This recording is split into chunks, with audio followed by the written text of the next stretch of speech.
Juste pour reculer un peu, quand j'ai pris la décision de partir de l'entreprise que mon père allait vendre pour aller dans l'immobilier, j'avais une maison, j'avais un camion, j'avais une moto. Je suis rentré à la maison puis j'ai dit à mon épouse, on venait juste d'être mariés, là, ma fille avait 3 mois, ça fait pas longtemps. J'ai dit, écoute, je change de carrière. Elle dit, ben, OK, dans quoi? L'immobilier. Tu connais tout ça? J'ai dit, ben, j'ai pris un cours de 3 mois. Je connais assez ça. Comment tu vas tout supporter ça? J'ai dit, ben, écoute, il n'y a pas d'argent qui va rentrer. Mais trust me, donne-moi 3 ans, puis je vais te montrer que je suis capable de le faire.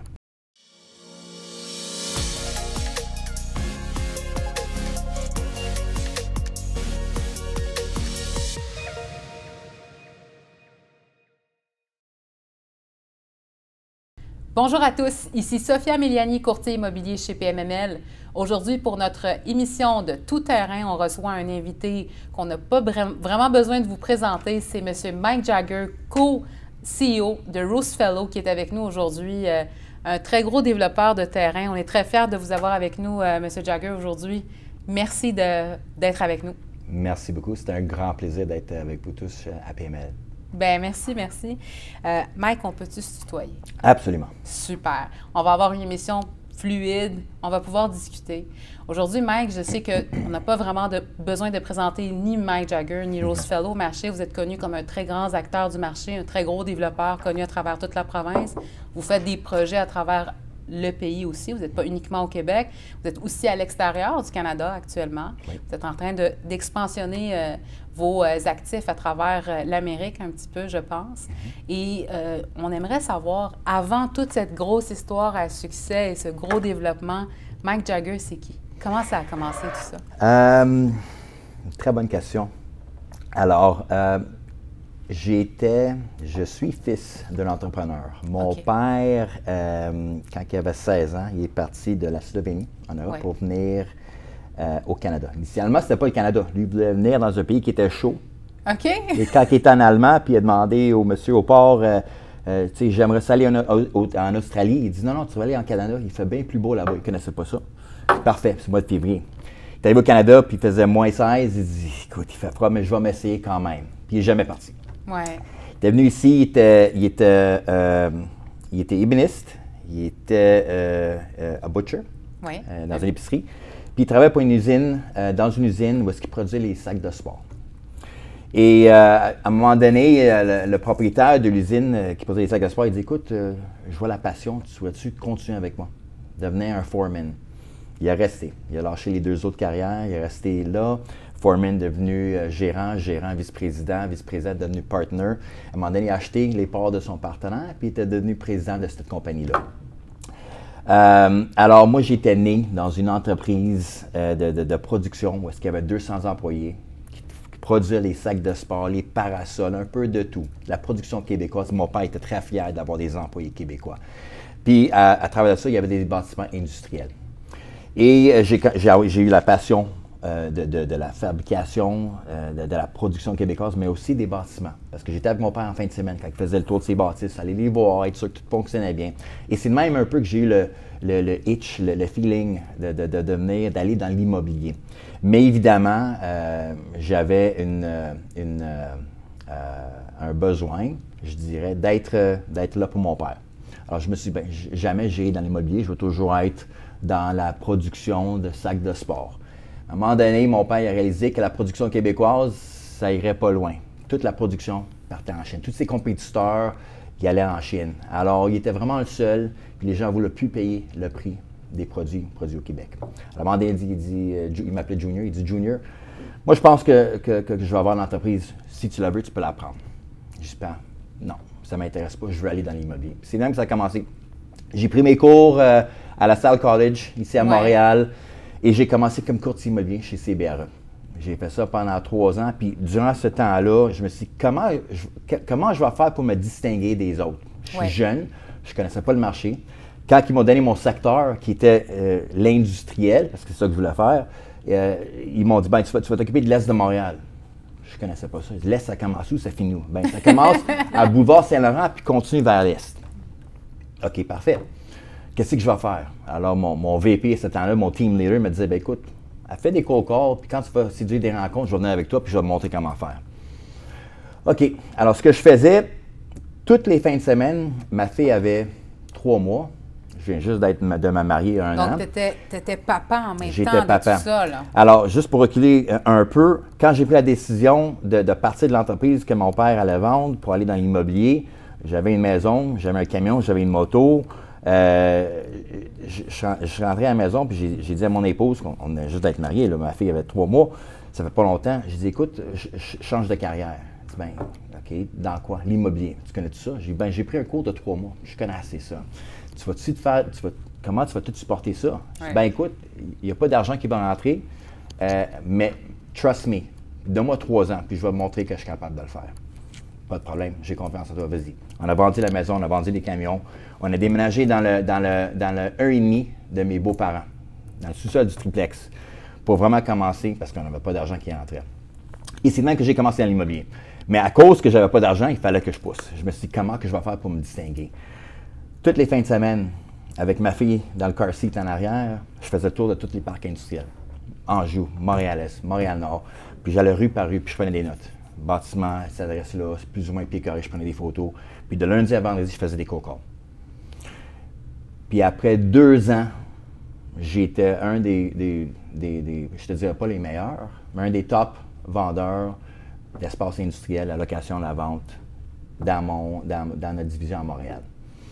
Et c'est là que, finalement, un développeur local, Montoni, m'a approché en me disant « Hey, je vois comment tu fais les affaires, tu es vraiment un bon vendeur, je serais intéressé de t'avoir travaillé avec moi. » On en a parlé, mais ma crainte encore là, c'est un nouveau défi. Je ne connais pas la construction, parce qu'il était contracteur.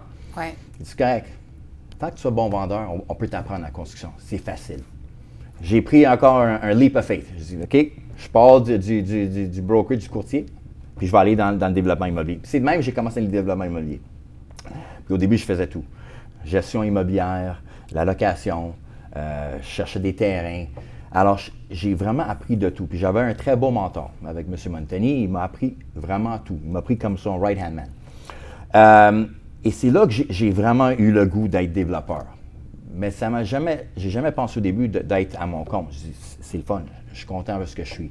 Mais avec le temps, j'ai réalisé que j'avais le même bug que mon père, à être propriétaire d'une entreprise. Un entrepreneur dans le sang. Exactement, exactement. Puis après 10 ans, finalement, je me suis dit non, c'est le temps de le faire. Et j'ai dû m'asseoir avec le propriétaire de Groupe Montoni pour lui dire, écoute, j'adore tout ce qu'on a, vous m'avez tout offert comme opportunité, mais il faut que je fasse un changement. Pourquoi? On a une famille, il fallait que je le fasse pour moi-même. C'était vraiment ça. Et c'est de même que le goût, l'appétit pour devenir entrepreneur, développeur immobilier a commencé. Oui.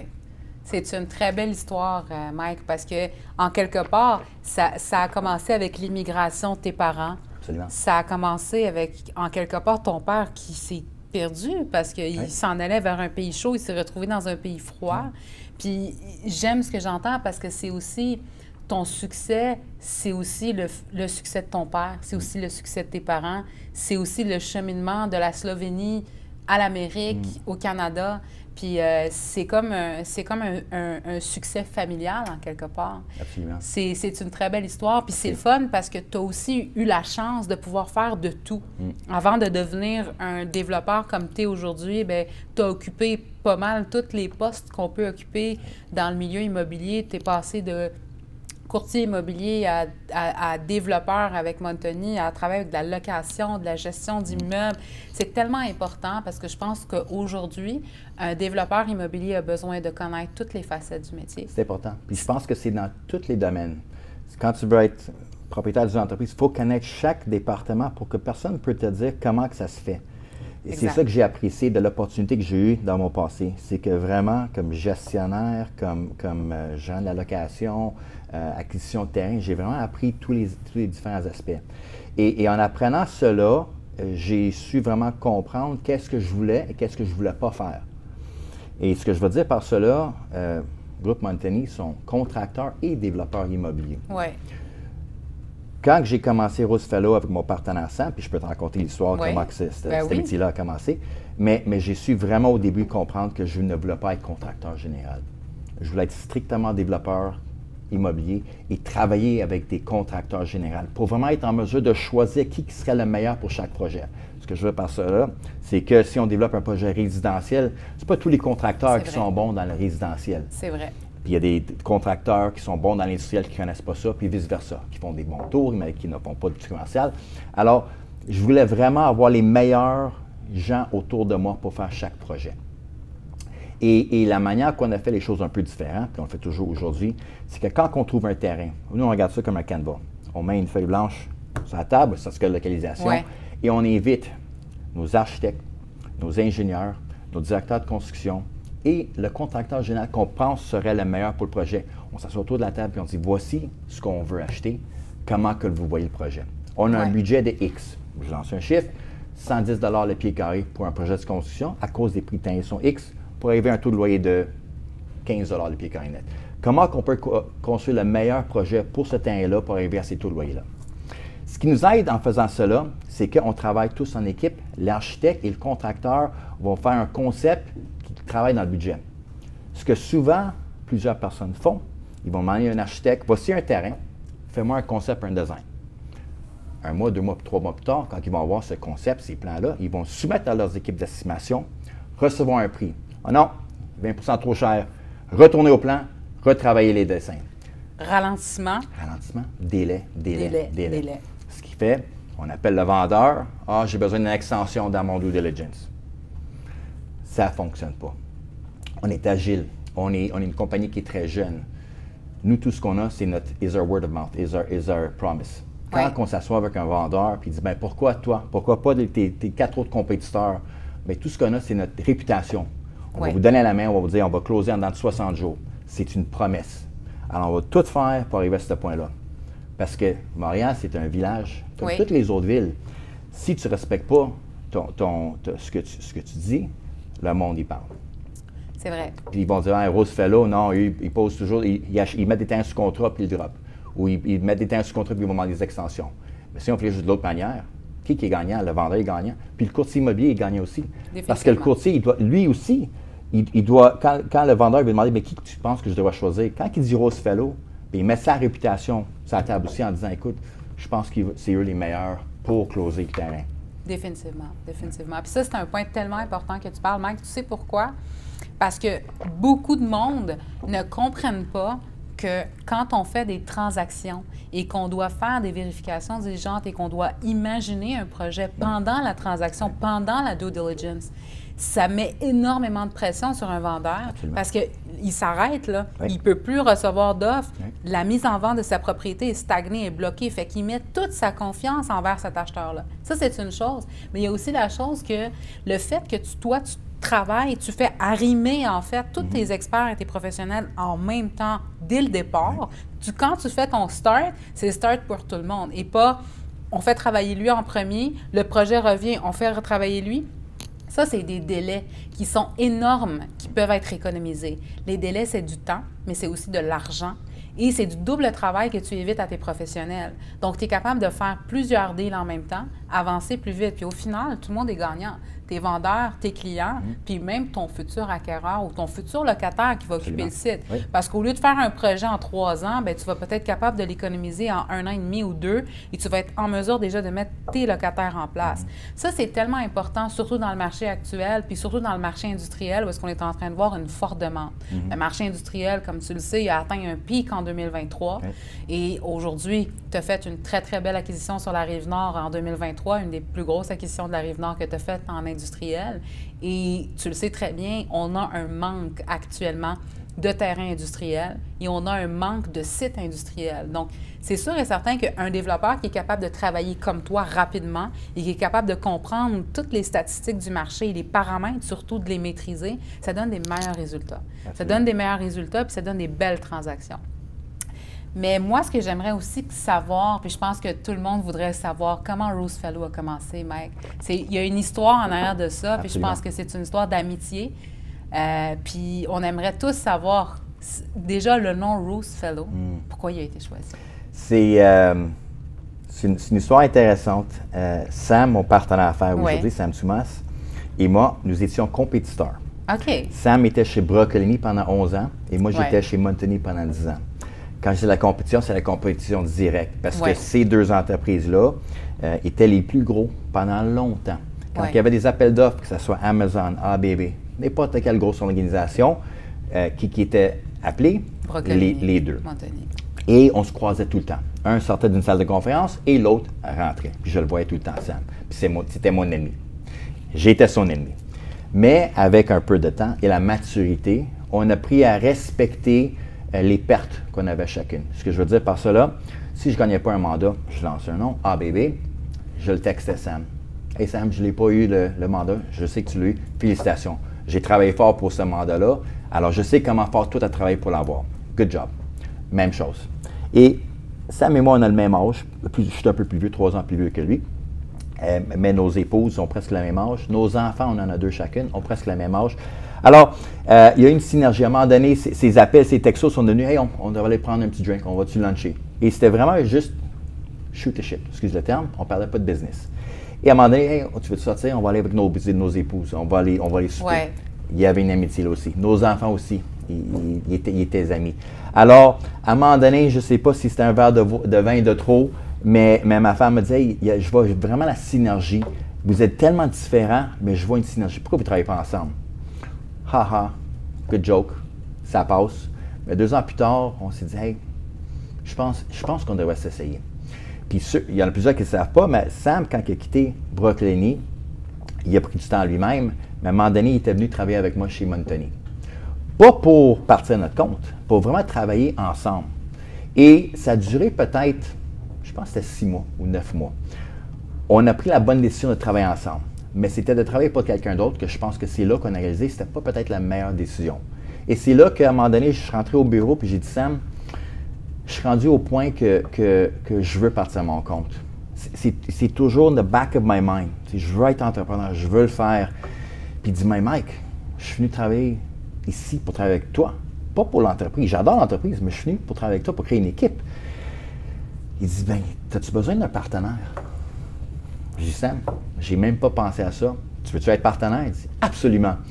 Et c'est le même, c'est vraiment d'une seconde à l'autre qu'on a décidé, on va être partenaire, on va partir de notre compte. J'ai donné ma démission, puis 2 jours plus tard, ça m'a donné la sienne. Puis là, on a décidé, bien, OK, on a l'ambition de commencer une entreprise, mais on n'avait pas tant d'argent que ça. On n'avait pas de terrain, puis on n'avait pas d'investisseurs. Alors, ce qu'on a fait, c'est vraiment pris le plus gros risque. On s'est dit, OK, parfait, on va tout hypothéquer ce qu'on a. C'est la maison, ma maison. Tout l'argent qu'on a de compte de banque, c'est ça qui va commencer Rose Fellow. On a dit, parfait, on va tout mettre là-dedans. C'est quoi qu'on va appeler l'entreprise? Ça vient d'où le nom Rose Fellow? C'est ça. Alors, moi, j'ai travaillé pour une compagnie où est-ce que le nom de famille était le nom de l'entreprise, Sam aussi. Mais ce que j'ai toujours eu comme commentaire quand j'étais dans des grosses présentations dans mon passé, c'était, bien, c'est qui le monsieur qui a le nom sur la carte d'affaires? Puis même a le même commentaire. Ben, c'est pas moi. Il n'est pas assez important pour être dans ma rencontre avec moi. C'était le commentaire que je recevais. Alors, nous, ce qu'on s'est dit, on veut créer une entreprise, que nos superstars d'entreprise peuvent être seuls dans une rencontre, puis jamais personne ne va dire, mais c'est qui Jagger Development? C'est une entreprise, un nom qu'on va créer. Parfait. Ça ne serait pas Jagger, ça ne serait pas Thomas. On l'appelle quoi? On est au Québec. Avec le nom de la langue française, il faut faire attention, parce qu'il faut créer un nom qui est solide au Québec, pour respecter notre clientèle québécoise, mais aussi on savait qu'un jour on voulait être en Ontario, qu'on voulait être aux États-Unis. Parfait, on va créer un compound word. 2 mots qu'on va mettre ensemble, qui peut être utilisé n'importe où. On crée quoi? Bien, qu'est-ce qu'on a? On n'a pas vraiment d'argent. On a vraiment des contacts. C'est quoi un nom qui reflète le mot, tu sais, contact, network? Là, on s'est dit, bien, fellowship. Fellowship, c'est un mot anglais qui est utilisé, ça fait longtemps, mais qu'on n'utilise pas souvent aujourd'hui. Mais c'est trop long comme nom. C'est vrai. Fellow. On coupe ça en 2, OK, on met ça de côté. Parfait. Quel genre de bâtiment est-ce qu'on veut construire? Non, c'est des bâtiments cerclés, des bâtiments verts. Qu'est-ce qui ressemble à ça? Rainforest, les forêts, les arbres, les fleurs, les roses. Ah, rose fellow. OK, let's sleep on it. On s'est levé le matin, je l'appelle, Sam, qu'est-ce que tu penses? J'adore Rose Fellow. Et puis là, Rose Fellow, le logo, il y a toujours un point après Rose Fellow. OK. Puis le point, même ça, il y a un symbole là-dessus. C'est, je me rappelle, j'ai vu une biographie sur Steve Wynn de Las Vegas. Il y a les casinos, plusieurs casinos, Wynn Resorts. Et puis il y a un point après son nom. Puis lui, ce qu'il disait, c'est que « When you come to Wynn Resorts, you'll never go anywhere else. » Point final. Puis c'est un peu comme nous. On voulait créer un nom que quand les gens vont venir nous visiter, vont venir nous voir, vont venir louer nos bâtiments, ils vont avoir tellement une belle expérience que c'est la titre, point final, I don't want to see anybody else. Et c'est de même que le Rose Fellow, avec le point, est devenu commun. La couleur rose, Rose Fellow. Pour accompagner le rose. Exactement. Le bleu était pris, le rouge était pris, alors on s'est dit rose, je pense que c'est une belle couleur. Et ce qu'on voulait aussi, c'est avoir une équipe dynamique, mais égale. Autant d'employés féminins que masculins. Dans la construction, dans le développement, c'est très, très rare, mais on voulait ça. On voulait avoir un nom que les femmes de l'industrie ne vont pas dire « Ah non, c'est trop gars dans cette entreprise-là ». Alors, on pensait que c'était plus soft, le rose. Et c'est là qu'on voit les fleurs derrière le logo Rose Fellow. Mais ça, c'est tellement intéressant parce que tu vois, on ne voit pas beaucoup de femmes justement dans le développement, mais on est en train d'en voir de plus en plus. Absolument. Puis surtout aussi dans le terrain spécifiquement. Oui. Moi-même, en tant que femme spécialisée dans le terrain, j'en connais pas beaucoup qui font uniquement ça. Donc, c'est un milieu où est-ce que je pense que de plus en plus de femmes sont en train de s'intéresser. Et c'est un milieu aussi où est-ce que je pense que la femme a sa place. Absolument. Parce qu'il y a tellement de types de choses à faire dans le développement, dans l'immobilier commercial, dans l'immobilier industriel, que je pense que c'est un métier qui va devenir de plus en plus demandé pour les femmes dans les prochaines années. Mais c'est tellement intéressant ce que tu dis, Mike. Tu nous expliques une histoire à travers un logo, à travers un nom, à travers un risque que vous avez pris, parce que c'est quand même fou. 2 gars qui décident d'hypothéquer leur maison après une conversation au bureau où est-ce que « Are you ready? I am. » Puis je suis pas venue pour l'entreprise, je suis venue pour travailler avec toi. Fait que, tu sais, c'est fou quand même. Plusieurs années plus tard, où est-ce que vous êtes aujourd'hui? Vous êtes hyper connu sur le marché québécois, vous êtes à travers le pays, vous êtes aussi maintenant aux États-Unis. Moi, ce que j'aimerais savoir, en tant que développeur immobilier, je sais que tu as fait des très gros développements, certains de tes développements sont très connus, mais c'est quoi le développement qui te laisse jusqu'à aujourd'hui des souvenirs parce que tu as eu des challenges? C'est quoi les challenges, les plus gros challenges que tu as dû à vivre en tant que développeur immobilier? C'est, dès le début, évidemment, tu rentres dans une rencontre avec un vendeur de terrain et on est des personnes qui ne voulaient jamais se cacher. Jamais se cacher derrière un habit, derrière une cravate en disant voici ce que vous voyez, c'est la norme. Ouais. Ce que vous voyez, what you see is what you get. Dès le début, on s'est dit, ben non, we want people to feel comfortable. On veut que les gens nous connaissent. Dès les premières rencontres, on rencontrait des gens puis ils disaient, ben écoute, même la meilleure histoire, des investisseurs qui disaient, écoute, moi pour être partenaire avec vous, I want you to put skin in the game. Mettez de l'argent égal à moi, 50-50. On regarde et dit, écoute, notre 5 de cette opportunité-là est tout ce qu'on a. Les 3 millions de dollars que vous voyez, c'est tout, c'est nos maisons, c'est tout l'argent qu'on a dans le compte de banque, c'est tout. Alors, notre 5 c'est égal à votre 95 parce que si on perd tout. Ouais. C'est là qu'ils ont dit, on comprend. Et c'est pour continuer à ça, les vendeurs de terrain, ils disaient à la même affaire, ben écoute, vous êtes nouveau. Qu'est-ce qui m'assure que vous allez vraiment closer sur le terrain? Les autres, je le sais, qui ont de l'argent. C'est parce que si on le perd, on perd notre réputation. Parce que le courtier qui tient avec nous va le dire aux autres courtiers que non, ils ne closent pas, ils n'ont pas d'argent. Ouais. Alors, notre promesse, our word is golden. Alors, je te dirais, c'était un des points importants pour vraiment convaincre les gens qu'on était, we're for real, on est ici pour rester longtemps. Et c'est là, après un projet, 2 projets, 3 projets, les gens réalisaient, OK, non, eux, quand ils se commettent à de quoi, ils vont closer. Alors, on investissait beaucoup d'argent et de temps avant même de rencontrer ou avant même de mettre le temps sous contrat. Pour que quand on rencontre un client, on dit voici le plan qu'on a déjà. Voici ce qu'on veut faire. On était beaucoup plus avancé, on a mis beaucoup plus de temps que d'autres pour leur expliquer que la recherche est déjà faite. L'offre qu'on met, c'est parce qu'on est sérieux. C'est pas juste une offre pour le mettre sous contrat et dire on va s'essayer par la suite. Non. On a tout fait les recherches, on sait ce qu'on peut faire, ce qu'on ne peut pas faire. On veut closer. Alors ça crée de la confiance aussi. Le projet, pour répondre à ta question, laquelle qui me vient à l'idée, qui a créé un gros impact à l'interne, c'est l'acquisition du terrain à Kirkland. C'est un terrain de 1,3 million de pieds carrés sur la 40 au coin de Saint-Charles. C'est un terrain qui appartient à la ville de Kirkland. La ville de Kirkland est allée en appel d'offres, je te dirais limité, ils ont appelé quelques développeurs. Je pense qu'on était 5 au début. Et on devait faire une présentation pour l'expliquer le pourquoi. Pourquoi Rosefellow? Et je ne sais pas exactement ce que les autres ont présenté, mais nous, ce qu'on a réalisé avec le terrain, c'est qu'il y avait 47 voisins directement en arrière du terrain, des belles maisons. On est rentré dans la première présentation, parlant pas de bâtiment, parlant pas de livres, parlant pas de carbone zéro, en disant, écoute, vous avez 47 citoyens dans votre communauté qui vont venir cogner à la porte en disant, qu'est-ce qui se passe? La construction, combien de temps ça va durer? Définitivement. Et c'est de même qu'on a commencé la discussion en disant, écoute, avant même de commencer la construction, ce qu'on va faire, c'est créer des barrières ou créer une zone tampon entre le résidentiel pour les protéger, le son, la lumière, la vibration. Voici comment on va respecter ces gens-là, parce que ces 47-là vont être à vos portes à tous les jours si on ne s'occupe pas d'eux. Puis là, ils nous regardent et disent, wow, vous êtes les premiers à parler des citoyens et non de votre projet. J'ai des bâtiments industriels, tout le monde peut en faire.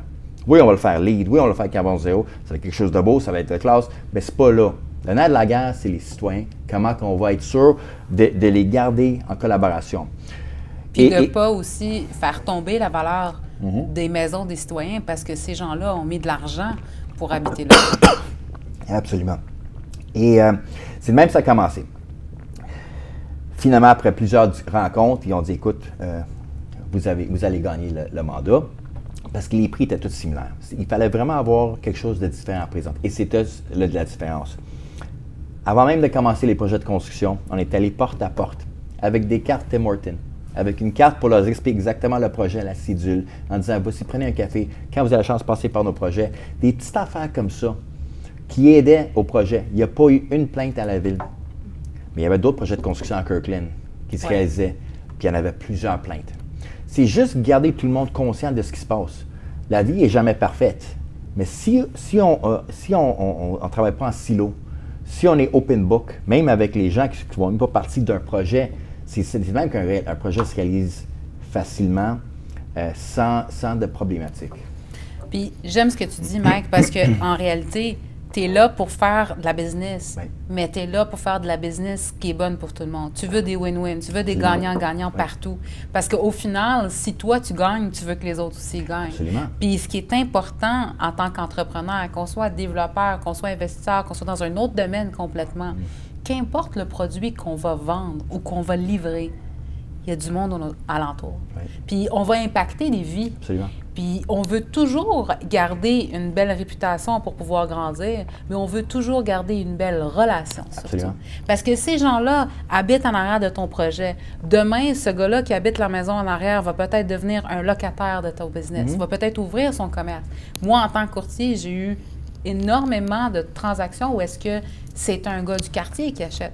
J'ai vendu une bâtisse, un terrain commercial, industriel à Terrebonne, où est-ce que c'est un monsieur qui habite en arrière du terrain. Ça fait 35 ans qu'il l'a acheté. Donc, il faut penser à ces gens-là, puis il faut savoir qu'est-ce qui se passe autour de nous, puis tenir les gens informés pour pas qu'ils se sentent mis sur le côté. C'est très important. Un développeur, un investisseur qui est proche des citoyens, c'est un investisseur qui est proche de ses développements. Puis si tu es proche de tes citoyens, tu vas mieux comprendre ton projet. Ce message de transparence est extrêmement important pour nous. Non seulement pour chacun de nos projets, mais à l'interne chez Rosefellow. Quand on a commencé Rosefellow, on a passé beaucoup de temps à faire des vidéos, comme qu'on fait présentement. Ouais. Pour que les gens apprennent qui sont les personnes derrière Rosefellow. Ouais. Parce que ce que j'ai vu dans l'industrie, pas seulement au Québec, partout dans le monde, qu'on voit des très grosses entreprises de développement immobilier, on ne connaît pas c'est qui la personne, le président, le propriétaire, c'est comment la machine fonctionne à l'interne. Alors, on a passé les premiers 6 mois à vraiment expliquer les gens qui sont Rosefellow. Pas pour avoir les meilleurs terrains, mais pour créer les meilleures équipes, pour attirer les meilleures personnes. Je suis extrêmement fier aujourd'hui d'avoir une équipe incroyable. Le cœur qu'on voit de chaque personne quand ils mettent leurs efforts dans un dossier, c'est incroyable. On n'a jamais des spécifications à quelle heure tu vas rentrer, à quelle heure tu vas partir. Il y a des gens qui sont là à 7 h du matin, qui partent à 7, 8 h le soir. Pas parce qu'il faut, parce qu'ils veulent. Puis quand tu leur parles, tu vois la passion. C'est comme si chacun d'eux serait les propriétaires d'une entreprise. Alors pour nous, le message dès le début, c'est que qu'est-ce qu'on va faire pour attirer les meilleures personnes? Souvent, je me fais poser la question, « Hey, ça devrait être dur de trouver des ingénieurs, ça devrait être dur de trouver des personnes en développement. » Non. On a tellement de personnes qui nous appellent de d'autres entreprises qui disent, « Écoute, j'aimerais ça travailler avec vous. Je ne connais pas exactement ce que vous faites à l'interne, mais je vois votre message, puis je suis attiré par ce message-là. » Puis c'est le même, il n'y a personne qui travaille en silo chez Rose Fellow. Chaque lundi matin, on a un round table. Ouais. Tout le monde, la réceptionniste, notre CFO, tout le monde est autour de la table pour comprendre chaque projet. Parce que tout le monde pourrait avoir une opinion. Notre réceptionniste pourrait dire, « Hey, j'ai un cousin qui travaille pas loin de là, ou il habite pas loin de là, puis ce serait bien intéressant qu'on a des cyclables, il n'y en a pas. » Des petites idées. Mais c'est de même qu'il faut travailler. J'ai travaillé pour des entreprises où est-ce que tout le monde travaille en silo, ça ne fonctionne pas. On a toujours dit, les portes sont ouvertes, chaque projet, chaque personne va savoir le proforma, chaque personne va comprendre les coûts pour que quand notre vice-président en location va être négocié avec un locataire potentiel, bien, il va savoir c'est quoi son bottom line. Il va savoir si c'est 12 $ net. Bien, pourquoi que c'est 12? Bien, parce que le coût de terrain, le coût de financement, le coût de construction, je n'ai pas le choix. Mon maximum, c'est 12. Je ne peux pas aller en bas de ça. On veut que ça soit la transparence totale parce qu'on veut que tout le monde comprenne chaque détail. C'est de même que tu crées une équipe gagnante. Définitivement, définitivement. Puis tu crées une équipe gagnante, mais tu crées aussi, tu tisses des liens avec ces gens-là. Tu tisses des liens. C'est une famille. Ça devient une famille. Exactement. Puis quand tu as une équipe comme ça, tu es capable de faire des grandes choses parce que tu as du monde sur qui compter. Puis je pense que derrière chaque personne qui a du succès, il y a une équipe. Pour ajouter à ça, excuse-moi de te couper, pour ajouter à ça, souvent les gens me disent, pourquoi vous continuez? Vous n'en avez pas fait assez, vous êtes rendu à 24 projets, 31 millions de pieds carrés, un chiffre d'affaires de 3 milliards. C'est simple, c'est à cause de nos équipes. On veut continuer à avoir une équipe qui est dynamique, qui a une passion pour, mais si tu les limites, mon directeur de construction, avec 3 projets, c'est un peu plate pour lui. Il va en avoir d'autres. Mon rôle, présentement, c'est d'aller chercher d'autres sites, parce qu'ils en veulent plus. Quand il va me dire, hey Mike, je suis correct avec 4 projets, parfait, je vais aller trouver un autre superstar. On va l'ajouter à l'équipe. Ouais. Puis quand il va en avoir 4, on va avoir 12 projets, 24, 36, mais là, on aura besoin d'une autre quarantaine parce qu'on a une équipe qui en veut plus. Exact. Mais c'est ça qui est le fun, c'est de pouvoir aussi laisser les gens s'épanouir. Oui. Puis moi, j'ai une chose que je pense qui est vraiment importante dans ce que tu dis, c'est que tu as toujours une personne qui a un talent. Oui. Les gens ont du talent, puis on doit laisser exprimer les talents de chaque personne. Puis je pense qu'à travers le message que tu viens de passer, c'est ça que tu fais avec tes équipes. Tu prends le talent de chaque personne, le potentiel de chaque personne, puis tu laisses cette personne-là briller. Il faut. Puis c'est ça qui donne des équipes solides. Absolument. Il y a souvent des entreprises qui vont embaucher des personnes qui sont moins intelligentes, qui connaissent moins, pour toujours être le plus compétent autour de la table. On est toujours sûr, Sam et moi, d'être les moins compétents autour de la table. Parce que si on est les plus compétents, il y a un gros problème chez Rose Fellow. On a une équipe incroyable, ils savent comment faire, puis il faut cela pour nous. Il faut une infrastructure qui peut se supporter tout seul pour que moi et Sam ouvre nos bureaux aux États-Unis. Oui. Alors, pour être en mesure de partir, il faut avoir une infrastructure qui peut continuer à évoluer, à grandir seul. Alors, c'est ça le but. Définitivement. Mais c'est tellement intéressant. Puis moi, ce que j'aimerais savoir, Mike, c'est que toi, tu as fait plusieurs acquisitions, puis tu fais principalement des acquisitions de terrain, tu fais beaucoup d'industriels. Oui. C'est quoi un site qui est intéressant pour Rose Fellow? C'est quoi les critères que Rose Fellow regarde quand ils font une acquisition de terrain? Ça prend quoi? Très bonne question. Alors, ce n'est pas seulement un terrain qui est zone industrielle. Premièrement, c'est un terrain qui est zone industrielle avec l'opportunité ou l'exigence où est-ce qu'on peut faire de la distribution. Souvent, des villes, ils ont un zonage industriel, mais c'est limité à la fabrication. C'est ça, recherche et développement. Mais la distribution n'est pas permise. On le voit, la fabrication revient au Québec. On voit que plusieurs entreprises, ils arrêtent de faire la production en Chine, ils veulent la faire locale. Mais on n'est pas rendu que c'est 50-50. Alors, quand même, il faut avoir un zonage ouvert. Deuxièmement, les accès aux autoroutes pour le camionnage est extrêmement important. Alors, on cherche des terrains souvent qui sont à proximité des autoroutes ou en bordure des autoroutes. Le troisième, mais je te dirais, c'est probablement le plus important, c'est le labor pool. Il faut avoir de l'emploi dans les alentours.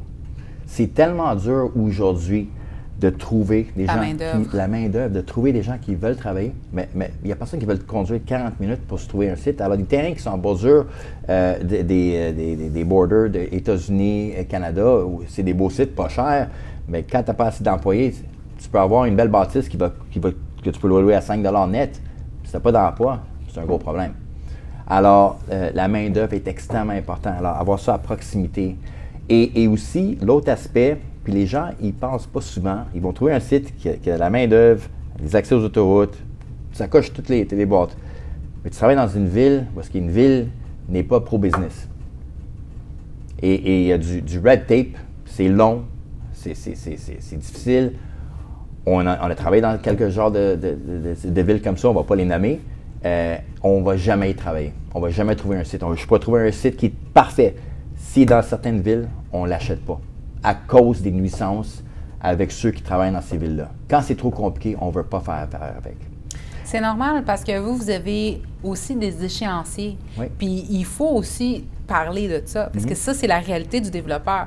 Le développeur, là, c'est pas facile pour arriver à un résultat quand tu fais ton proforma parce que principalement le temps de la réalisation d'un projet est importante. C'est ça le résultat. Fait que si on a des secteurs où est-ce qu'on a des difficultés, on a des ralentissements au niveau des municipalités, où est-ce qu'on n'arrive pas à avoir des réponses assez rapides, c'est sûr et certain que ça freine beaucoup de développeurs. C'est un point très, très important que tu parles aujourd'hui. Mais on sent, je te dirais depuis le début de l'année 2024, on est en train de ressentir, moi je suis principalement dans plusieurs transactions, dans plusieurs villes différentes, fait que je ressens un petit peu comment c'est en train de bouger, puis on est en train de voir une amélioration. On est en train de voir, surtout qu'aujourd'hui, les autorités compétentes, ils essaient de comprendre mieux la réalité du développeur, puis c'est ça qui va aider au futur. Avec la crise qu'on a actuellement de logement, puis avec le besoin, parce que tu sais, les gens parlent uniquement de la crise de logement. On a besoin de 1,8 million d'unités avant 2030. Mais le 1,8 million d'unités avant 2030, ça veut dire quoi? Ces gens-là ont besoin de travail. Ces gens-là ont besoin de amenities, des services de proximité. Absolument. Et les terrains industriels vont être des terrains qui vont abriter des emplois pour ces gens-là, vont abriter des commerces pour ces gens-là. Donc, c'est sûr et certain que les municipalités, les autorités compétentes, avec tout ça, sont en train de réaliser un besoin aussi du développeur. Parce qu'ils ont besoin du développeur pour pallier au manque, mais pour pallier au manque, il faut que les autorités se rapprochent des développeurs. Il y a certaines villes qui ont compris ce game-là et qui ont maintenant créé des pôles spécifiques pour accompagner les développeurs, mettre des personnes ressources dans les municipalités, des gens qui sont des professionnels. Parce que c'est pas vrai qu'au niveau des municipalités, tout le monde est capable. C'est pas un manque de compétences, c'est un manque de ressources. Exactement. Et je pense qu'on doit investir dans ces ressources-là auprès des institutions gouvernementales, des municipalités, de toutes les autorités compétentes, parce que c'est ensemble qu'on va être capable de réussir cette mission-là. Et aussi, il faut avoir le sens de collaboration, même avec les villes. Oui. La mentalité dans le passé comme développeur était je travaille des plans, j'apporte des plans, voici ce que je veux faire, j'attends mon permis. Non. Ça ne fonctionne pas. Ce qu'on a fait, puis un exemple, je reviens à Kirkland, c'est un projet qu'on a notarisé au mois de septembre. L'appel était dans la terre pour commencer le projet au mois de février. Ouais. Extrêmement rapide. Et comment? Parce qu'aussitôt qu'on était gagnant, on a demandé à la ville pour avoir un brainstorming avec la ville. Ouais. Tous ceux qui travaillent dans le projet, département des permis, les urbanistes, les ingénieurs, j'aimerais ça les avoir autour de la table avec notre équipe. Là, on va travailler un win-win. Vous voyez ça comment, le parc industriel?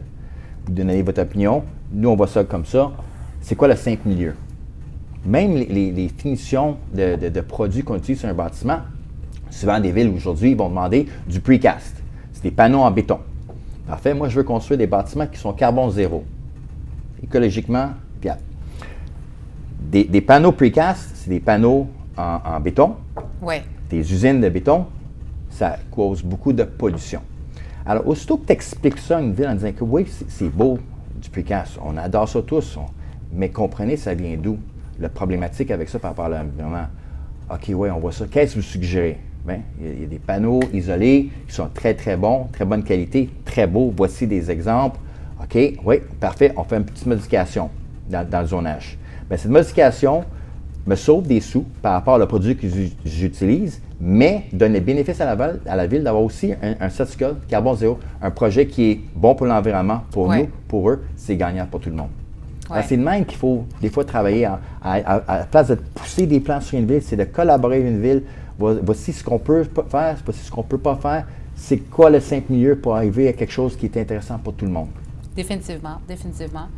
Puis moi, ce que je pense qui serait super intéressant aussi de savoir, Rose Fellow, vous avez beaucoup d'investissements actuellement en cours de développement. Vous avez des sites déjà développés. Mais c'est quoi, si on peut avoir des primeurs, qu'est-ce qui s'en vient chez Rose Fellow? Comment vous voyez là, les prochains moves de Rose Fellow? Je sais que vous avez commencé un petit peu à l'extérieur. Mais... Oui. Alors, c'est intéressant parce que durant les dernières peut-être 12 mois, souvent les gens nous appelaient en disant « Hey, le marché il a ralenti beaucoup. Comment vous voyez ça? Pourquoi vous continuez à construire? » Parce que nous, ce qu'on fait, c'est qu'on achète des terrains, on travaille des plans, on va pour nos permis et on part un projet sans locataire. C'est un gros risque financier. Oui. Ce qui se passait souvent, c'est que les gens achetaient des terrains, ils mettaient des enseignes à louer à vendre, puis attendaient. On ne fait pas ça. Alors, on construit ce qu'on appelle en spec. C'est un gros risque financier, mais la raison qu'on fait ça, c'est un risque, mais c'est un risque calculé. Parce que quand on voit le taux de vacant, on voit 4 5 6 dépendamment du marché. Mais si on regarde vraiment ce chiffre-là, puis on détermine c'est quoi, dans le 5 c'est quoi le pourcentage qui est de bâtiments de classe A, neuf, de 32, 40 pieds clairs, on va voir que le pourcentage est vraiment de peut-être 0,6 à 1 Alors si, puis on le voit, les grosses entreprises, seulement les Fortune 500, les Fortune 5000, ils ont besoin d'un bâtiment qui a une belle hauteur parce qu'eux, ils analysent l'espace cubique et non au pied carré. Ouais. Ils n'ont pas tant d'options que ça. Le fait qu'on construit en spec, 2 fois sur 3, on est les seuls qui ont un bâtiment dans le coin où est-ce qu'ils recherchent. Alors, je te dirais, 80% du temps, quand on construit, les bâtiments sont loués, même avant qu'on complète la construction, même si on part sans locataire. Alors, ça, c'est un de nos avantages et la raison pourquoi on continue à construire. L'autre question que je me fais poser, mais tu ne penses pas à ralentir et attendre que le marché va être encore plus agressif, plus intéressant? Le problème, c'est que si tu attends que tout soit parfait, et là, je commence la construction, mais ça prend 2 ans, 1 an et demi. Alors, je perds mon opportunité. Alors, construire quand les choses ne sont pas parfaites, puis l'avoir prêt quand ça l'est parfait, encore là, on vient juste de louer 250 000 pieds carrés à Canada, le plus gros deal industriel en spec dans la région d'Ottawa, dans l'histoire d'Ottawa. Pourquoi? On était les seuls à avoir 250 000 pieds carrés prêts tout de suite. Alors, quand la demande était là, oui. Toi, tu étais prêt. Exactement. Ça, c'est une chose très importante que tu parles, Mike, parce que beaucoup d'investisseurs puis de développeurs ne se rendent pas compte de ça. Oui. Quand on a vu la hausse des taux commencer en 2022 puis elle a atteint son pic en 2023, beaucoup d'investisseurs me disaient « Je vais attendre le marché, voir qu'est-ce qui va se passer. » It's wrong. Non, c'est ça. Parce que si tu fais ça pendant que tout le monde décide de se retirer, tu manques des deals. Les plus belles transactions qui ont été faites pendant 2022-2023 pour des gros terrains ont été faites parce que c'est des gens qui avaient moins de compétition. C'était des développeurs qui continuaient à avancer malgré la tempête. Et si tu n'es pas capable d'avancer pendant la tempête, comment tu vas pouvoir grandir? C'est ça. Un développeur ou un investisseur doit être capable de vivre à travers les tempêtes, qu'importe ce qui arrive. Puis tu dois être prêt à récolter les fruits quand ça vient. Absolument. Puis tu dois être prêt à avoir des fruits cachés pour pouvoir continuer quand il y a une tempête. C'est tellement important, ces choses-là. Puis dans le développement aujourd'hui, beaucoup de monde ne se rendent pas compte. Puis ils se prennent tout à la dernière minute. Comme on a vu... L'année 2024, début de l'année, c'était encore très calme. Au mois de mars, on a eu le message gouvernemental qu'on va avoir une première baisse en 2024. Ça, c'était au mois de mars, je me rappelle. Les gens commençaient à appeler. Le marché recommençait. Mais tout le monde était frileux. Les gens avaient peur. Et première baisse, tout le monde est revenu en même temps. C'est ça. Qu'est-ce qui se passe? Plus de concurrence, plus d'inventaire sur le marché, moins de deals parce que tout le monde veut les mêmes deals, puis tout le monde se prépare pour la même chose. Fait que je pense que quelqu'un qui est capable d'anticiper ce que tu viens d'expliquer et d'anticiper, surtout dans des développements comme les vôtres, qui sont des développements majeurs, vous prenez des risques énormes, puis des risques monétaires surtout, mais vous êtes capable d'anticiper le besoin. Fait que vous visez le besoin du C'est ça. secteur, puis vous êtes capable de prendre le risque malgré tout, parce que le besoin reste. Que ce soit dans un moment de crise ou pas, il y a un besoin. Fait que Absolument. vous allez le combler. Oui. Ça, c'est très important parce que c'est une stratégie de business qui fait en sorte que vous allez pouvoir aussi vivre à travers les différents marchés. Aujourd'hui, il y a un besoin industriel. Vous l'avez compris, vous êtes en train de le combler. Demain, dans 5 ans, 10 ans, le marché va peut-être changer. Peut-être que le besoin industriel va être comblé. Il va y avoir il y aura toujours un besoin. Puis je pense que vous avez un peu bâti votre entreprise avec ce mindset-là. Vous êtes toujours à la recherche de what we need. C'est ça, puis il ne faut jamais penser qu'on est limité. Quand on a commencé Rose Fellow, les gens nous disaient, bien, il y a trop de compétition déjà, pourquoi vous allez dans ce domaine-là? Il n'y a plus de terrain à Montréal, c'est une île, on est limité. On a trouvé plusieurs opportunités. You have to have grit. Oui. C'est le mot que je pense. Il faut être persistant. Il faut voir c'est quoi que le edge qu'on a sur la compétition comme PMML. Vous êtes différent, vous êtes unique et c'est la raison de votre croissance. Rose Fellow a pris la croissance parce qu'on est agile. On est capable de voir, OK, il y a des opportunités dans la rive sud, il y a des problématiques parce qu'il y a des terrains qui sont résidentiels, mais là, on voit une opportunité parce qu'il n'y a pas les infrastructures pour supporter le résidentiel. Et c'est de même qu'on a pu acheter le terrain de 3,5 millions de pieds carrés à Saint-Philippe. C'est un terrain qui était zoné résidentiel, mais on savait qu'il y avait un problème avec l'infra. Il n'était pas en mesure de construire 1000, 2000 maisons. On est allé voir un propriétaire et disait, écoute, vous avez un très, très beau terrain en bordure de l'autoroute avec des accès incroyables. Le zonage, je sais que c'est résidentiel, puis je sais que vous voulez un peu résidentiel. Est-ce que vous pensez vraiment être en mesure de trouver un acheteur? Je dis oui. Oui, mais est-ce que vous pensez que la ville va vous donner des permis s'ils n'ont pas l'infrastructure? Oui. Et c'est même que ça a commencé les discussions. Et après ça, c'est les discussions avec la ville en disant, voici ce qu'on peut faire. Une bâtisse, peut-être 2. Voici la demande, ce qu'on a sur vos infrastructures, à la place d'avoir toutes ces maisons-là. En plus, le trafic, vous aurez 2000 maisons, il faut 1,5 voitures. 3500 voitures à 7 heures du matin, à 5 heures le soir, il y a de la congestion. On va avoir peut-être 100 camions par jour, peut-être 100 employés en voiture. Pas de dommages sur vos infras. Intéressant. Et c'est même que ça commence les discussions. Alors, il faut toujours voir les choses différentes. Il ne faut jamais se limiter à ce qu'on voit en noir et blanc sur une feuille en disant « Ah non, les terrains, c'est résidentiel. Moi, je trouve de l'industriel. » Non, mais peut-être qu'il y a une opportunité dans le résidentiel. Peut-être, même pour ceux qui sont dans le résidentiel, disant « Non, c'est du terrain industriel. » Mais ça ne va pas fonctionner. Il y a trop des résidentiels dans le coin. Je vais aller voir les villes. Et on a fait ça souvent. On rencontre les villes. Il y a-t-il des opportunités que vous voyez avec le zonage qui est en place qui ne fonctionne pas? C'est arrivé que les villes ont dit « Ouais, on aimerait ça avoir de l'industriel. » Ça va être trop compliqué d'avoir du résidentiel dans ce coin-là. Ah! Tu rencontres le propriétaire, tu commences les discussions. C'est le même qu'on trouve des opportunités que les autres vont dire hey, comment ça, je ne l'ai pas vu ce terrain-là. C'est parce qu'il faut analyser, puis il ne faut pas se limiter. Jamais. Il faut vraiment, puis ça, c'est un point important parce que j'ai beaucoup de gens, quand ils font des demandes d'information, développeurs, investisseurs sur des terrains, envoie-moi la grille d'usage et de zonage. J'envoie la grille.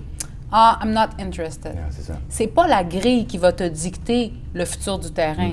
C'est que tu dois l'analyser. Tu dois aller au-dessus de ça. Tu dois regarder la topographie du terrain, comment il est fait, c'est quoi son potentiel. Oui, la grille te donne l'actuel, mais si tu as un projet qui va arrimer les besoins de la municipalité, les besoins des citoyens, puis les besoins des infrastructures en place, bien, il y a des miracles qui peuvent arriver. Absolument. C'est pas aussi juste des miracles, c'est la logique. Puis il faut sortir de sa zone de confort. Sortir de sa zone de confort. Un développeur qui veut faire des développements uniquement avec des zonages de plein droit, puis c'est juste ça qu'il veut faire, bonne chance pour trouver des terrains à Montréal comme ça. Ou soyez prêt à payer le prix.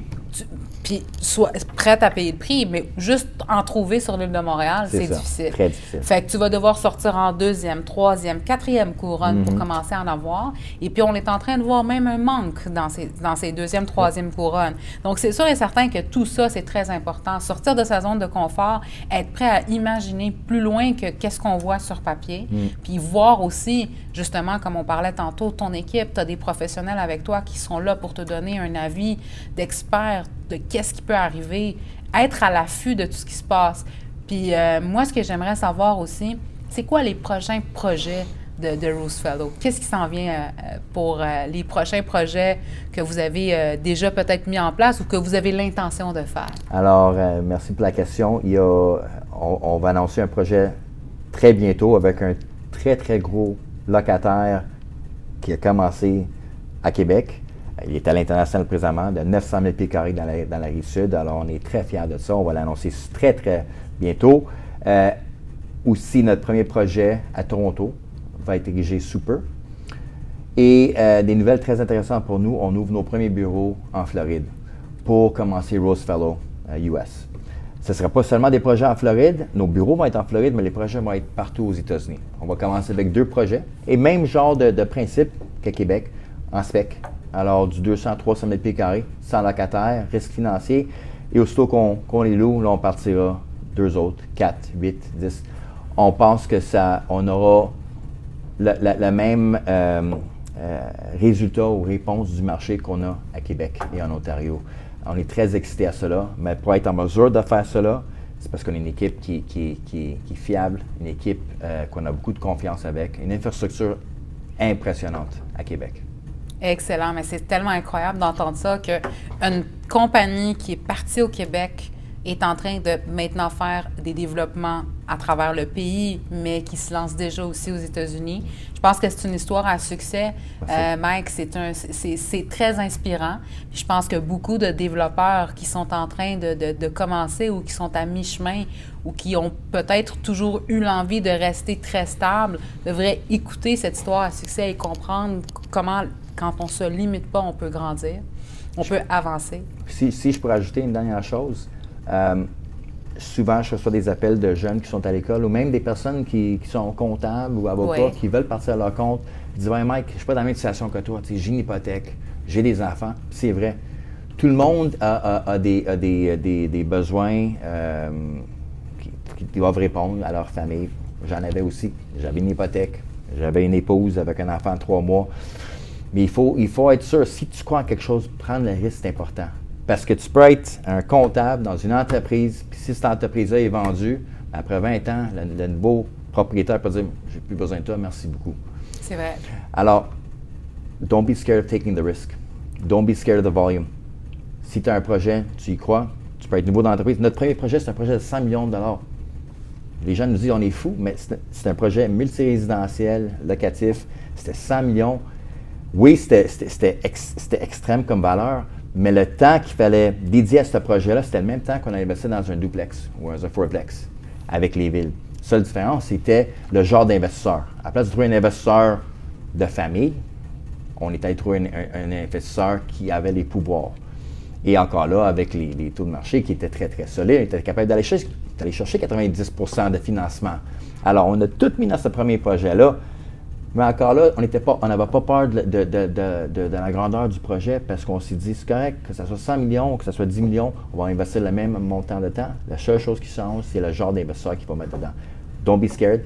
Puis si tu crois dans ta vision, dans ton idée, dans ton rêve, vas-y, il faut le faire. C'est même qu'on est parti. Puis on ne s'est jamais donné l'opportunité de dire, we're gonna fail.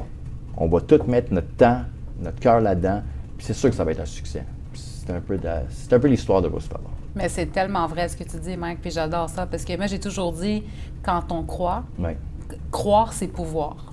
Puis il n'y a pas de possibilité d'échec, parce que si tu y crois, là, tu vas y arriver. Absolument. Si tu ne regardes pas en arrière de toi et tu regardes juste en avant, c'est ça qui va se passer, c'est la réussite. Oui. Puis il y a une chose aussi que j'aimerais aussi savoir comment vous voyez la chose. En ce moment, le marché industriel a atteint son pic. Ça devient de plus en plus difficile d'avoir des sites industriels pour faire du développement industriel. Comment tu vois le futur du marché du développement industriel pour des bâtisses industrielles dans les prochaines années? Ce que je trouve intéressant, c'est dans le pic, ce qu'on a vu, c'est plusieurs bâtiments industriels qui étaient construits dans les années 70-80. Oui. Parce qu'ils changeaient des taux de 19 $ net, 20 $ net, 21 $ net. Nous, on avait toujours un pro forma qu'on se faisait avec nos investisseurs pour avoir une certaine rentabilité.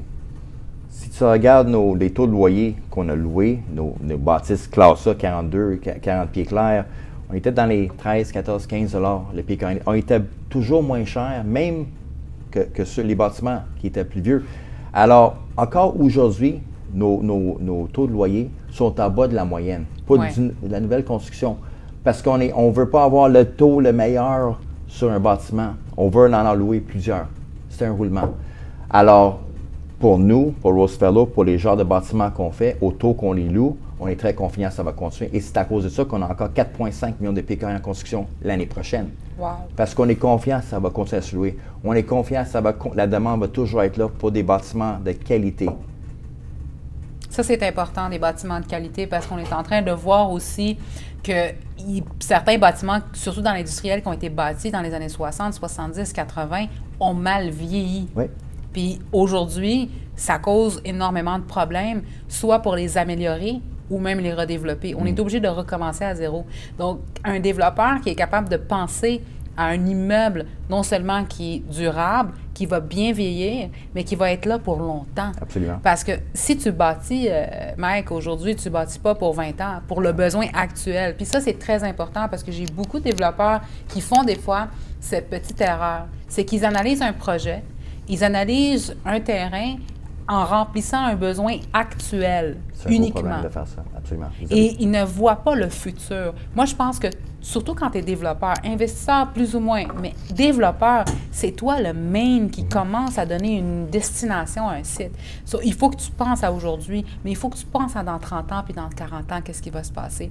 Est-ce que ton immeuble va toujours pouvoir bien se louer? Parce que si tu remplis une demande actuelle pour le besoin de maintenant, c'est le fun. Tu vas être capable de louer ton projet. Est-ce que dans 5 ans, est-ce que dans 10 ans, est-ce que dans 15 ans, ton immeuble va toujours être aussi rentable? C'est ça qui est important. Puis aussi la valeur de revente de ton immeuble. J'adore votre commentaire parce que c'est exactement le commentaire qu'on a de chaque gros institut qui regarde nos bâtiments quand ils veulent les acheter. C'est pas... Oui, c'est important. Qui est le locataire? Le covenant, la valeur de ce locataire-là, le bâtiment, un bâtiment de qualité. Mais à chaque fois, on se fait poser la question, comment qu'on peut, excusez le terme, recycler la bâtisse quand le bail prend terme. Oui, tu as un bâtiment, je lance un nom, Nespresso est dans 325 000 PKI dans ce bâtiment-là, mais si Nespresso part dans 15 ans pour une bâtisse qui est plus grande ou pour une bâtisse plus petite, qu'est-ce qu'on fait avec le bâtiment? Alors, quand on s'assoit avec nos architectes pour créer un concept, un design, c'est pas seulement pour le locataire d'aujourd'hui, mais c'est le locataire qui va louer dans 15-20 ans. Est-ce qu'on peut subdiviser? Y a-t-il plusieurs entrées, les espaces de bureaux, camionnage, les stations de camions, les stations de visiteurs, le stationnement de visiteurs?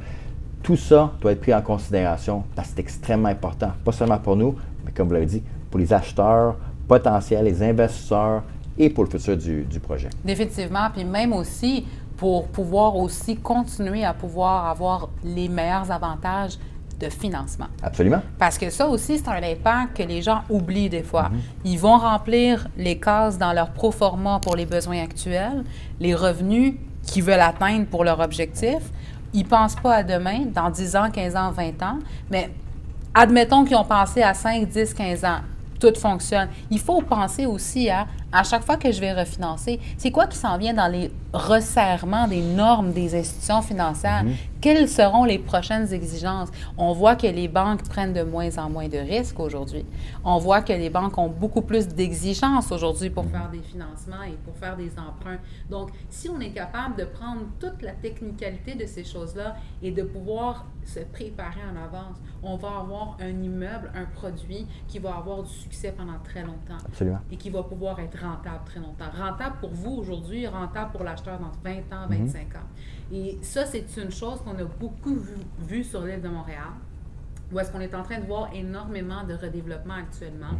Et je pense que les développeurs ont compris ce besoin et sont en train de réimaginer le futur du développement immobilier. C'est très important, puis c'est pas juste au Québec qu'on voit ça, on voit ça à travers le monde entier. Il y a un besoin, on a les normes ESG maintenant qui sont en train de rentrer en ligne de compte, on a de plus en plus de certifications qui sont là pour respecter l'environnement.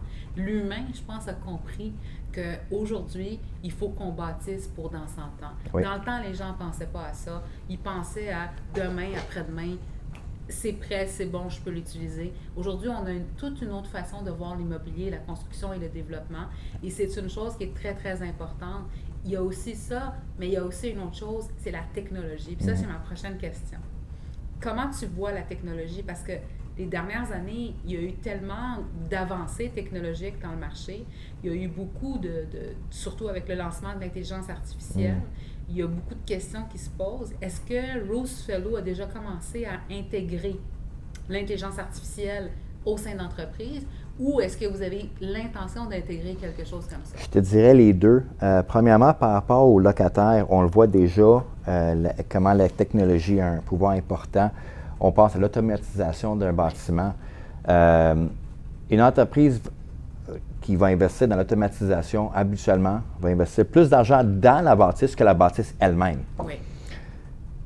Est-ce qu'il va faire ça dans une bâtisse qui a 18 pieds clairs, avec la périte, avec un... Non. Il va essayer de trouver la meilleure bâtisse qu'il peut parce que le coût d'investissement immobilier est minime par rapport à la coût technologique qu'il va investir dans la bâtisse. Ça, c'est une chose. On parle de AI, Artificial Intelligence, c'est incroyable ce qu'on peut faire aujourd'hui. Aujourd'hui, je peux avoir un plan, un certificat de localisation, puis rentrer le data dans un système, puis ça va me montrer c'est quoi le layout idéal pour un campus industriel. C'est impressionnant.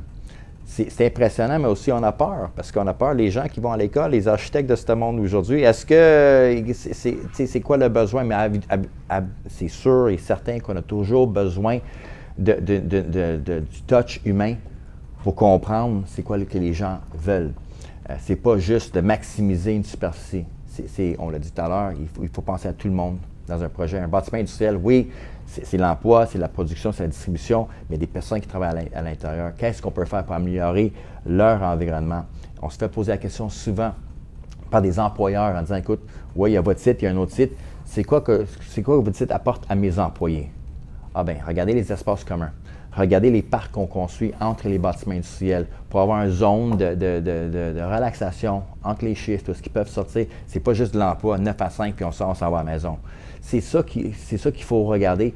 La technologie va être toujours importante de plus en plus, mais l'humain va toujours avoir une importance incroyable. Alors, oui, l'intégration à l'interne, mais aussi les locataires, ils investissent beaucoup dans la technologie. Puis on est chanceux qu'on voit ces bâtiments qui sont neufs parce que c'est le besoin qu'ils ont pour ces genres d'entreprises-là. Définitivement, définitivement. Moi, ce que je pense, aujourd'hui, on a passé à travers énormément de points très, je te dirais, très importants, très sensibles pour le futur du développement. Puis aussi, on a passé sur comment est surtout la devise de Rose Fellow. On est très content d'entendre tout ce qu'on a aujourd'hui parlé avec toi, Mike, parce que c'est ça qu'on voulait voir. On voulait voir la réalité en arrière du développement.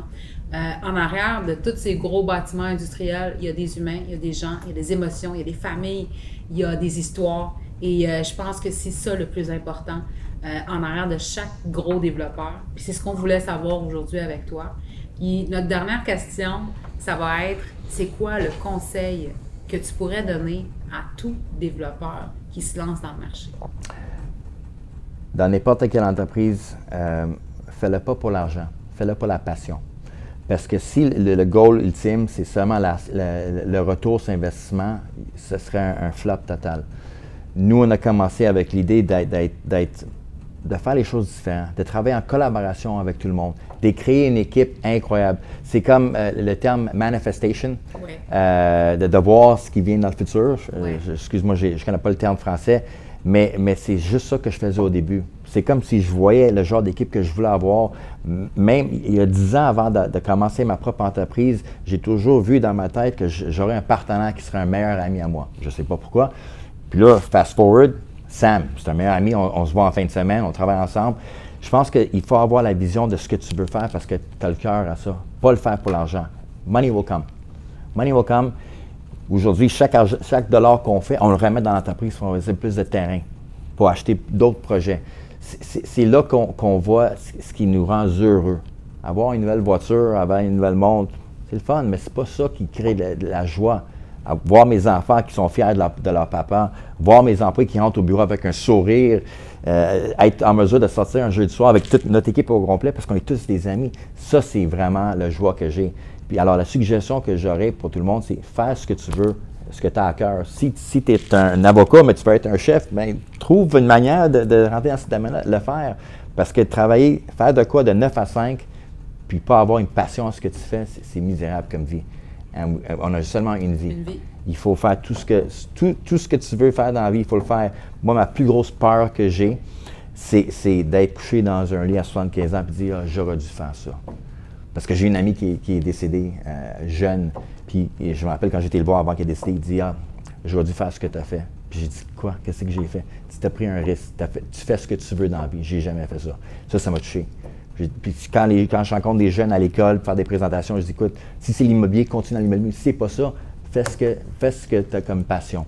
C'est très important, ça. C'est très, très important parce que si tu te lèves le matin pour t'en aller quelque part où est-ce que tu n'es pas content d'être, ça sert à rien. Exactement. C'est comme moi. Je viens d'un milieu où est-ce que mes parents, cabinet d'avocat, fait mon baccalauréat en droit.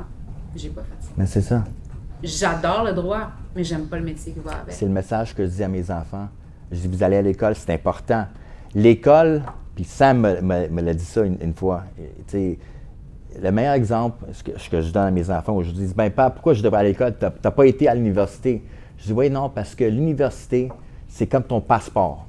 Quand tu es dans un bureau, quand tu vas aux États-Unis, ils vont demander ton passeport. Ils ne vont pas demander une liste de critères. Ouais. OK, parfait, t'es raison. L'université, c'est ton passeport. Ouais. Mais après ça, faites ce que vous voulez vous faire dans la vie. C'est ça que je dis à mes enfants. Allez à l'école, mais trouve ta passion puis suis ça. Fais-le pas parce qu'il y a de l'argent à être docteur ou avocat. Faites ce que vous voulez. Si c'est être une enseignante, continuez là-dedans. Puis ça veut rien dire que avocats, docteurs font plus d'argent. Je connais du monde qui sont milliardaires, qui sont misérables. Misérables. J'en connais d'autres qui travaillent dans les maisons en nettoyage, qui sont les plus contents dans la vie. Dans le fond, si tu fais ce que tu aimes, puis tu vis tes passions, tu vis, il faut être heureux dans la vie. Absolument. C'est ça le plus important à travers tout ce qu'on fait de tous les jours. Mais c'est un super beau conseil, Mike. Est-ce que tu aurais un message que tu aimerais donner au public par rapport à tout ce qu'on a jasé aujourd'hui ou peut-être même quelque chose que tu aimerais passer? Moi, ce que je dirais, c'est pay it forward.